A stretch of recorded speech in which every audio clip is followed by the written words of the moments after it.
മന്ത്രിപദവിക്കായി Thomas K തോമസിന്റെയും PC ചാക്കോയുടെയും ശ്രമങ്ങൾ കണ്ട് Keralam ചിരിക്കുന്നുവെന്ന SNDP യോഗം ജനറൽ സെക്രട്ടറി വെള്ളാപ്പള്ളി നടേശന്റെ പരിഹാസം. കുട്ടനാട് മണ്ഡലം NCPക്ക് നൽകിയത് അക്ഷന്തവ്യമായ അപരാധമാണ്. AK ശശീന്ദ്രൻ ജനപിന്തുണയുള്ള ആളാണെന്നും കേരള കൗമുദിയിൽ എഴുതിയ ലേഖനത്തിൽ വെള്ളാപ്പള്ളി നടേശൻ അഭിപ്രായപ്പെട്ടു. ശ്യാംകുമാർ ചേരുന്നുണ്ട് വിവരങ്ങളുമായി കൊച്ചിയിൽ നിന്ന്. ശ്യാംകുമാർ, എന്താണ് വെള്ളാപ്പള്ളി നടേശൻ പറയുന്നത്?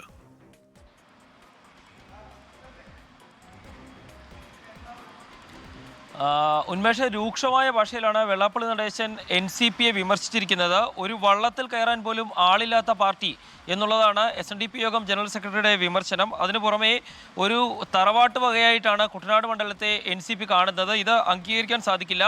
ഇടതുപക്ഷത്തിൻ്റെ വോട്ട് കൊണ്ടാണ് അവിടെ ജയിക്കുന്നത്. അതുകൊണ്ട് തന്നെ കുട്ടനാട് മണ്ഡലം ഈ രീതിയിൽ NCPക്ക് നൽകരുത് എന്നുള്ളതും ലേഖനത്തിൽ വ്യക്തമാക്കുന്നുണ്ട്. ഒരു മന്ത്രി പദവിക്ക് വേണ്ടി തോമസ് കെ തോമസിൻ്റെയും PC ചാക്കോയുടെയും ശ്രമങ്ങൾ കണ്ട കേരളം ചിരിക്കുകയാണ് എന്നുള്ളതാണ് മറ്റൊരു വിമർശനമായി പറയുന്നത്. ഏതായാലും വലിയ വിമർശനങ്ങൾ ഉന്നയിച്ചിരിക്കുന്നു.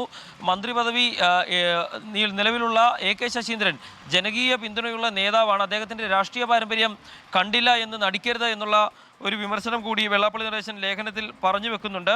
കുട്ടനാട് മണ്ഡലത്തിൽ ഇടതുമുന്നണിയോടുള്ള സ്നേഹം കാരണം മാത്രമാണ് കുട്ടനാട്ടിൽ നിലവിൽ ജയിക്കുന്നതെന്നും ഒരു കുബേരൻ്റെ മന്ത്രി പദവിക്ക് വേണ്ടിയുള്ള ആഗ്രഹം സാധിച്ചു കൊടുക്കേണ്ടത് LDFിൻ്റെ ബാധ്യതയല്ല എന്നും വിമർശനത്തിൽ ഉന്നയിക്കുന്നുണ്ട്. ഏതായാലും NCPയുമായി ബന്ധപ്പെട്ട തർക്കങ്ങൾ വരുമ്പോഴാണ് NCP നേതൃത്വത്തെ രൂക്ഷമായി വിമർശിച്ചുകൊണ്ട് വെള്ളാപ്പള്ളി നടേശൻ രംഗത്തെത്തുന്നത്.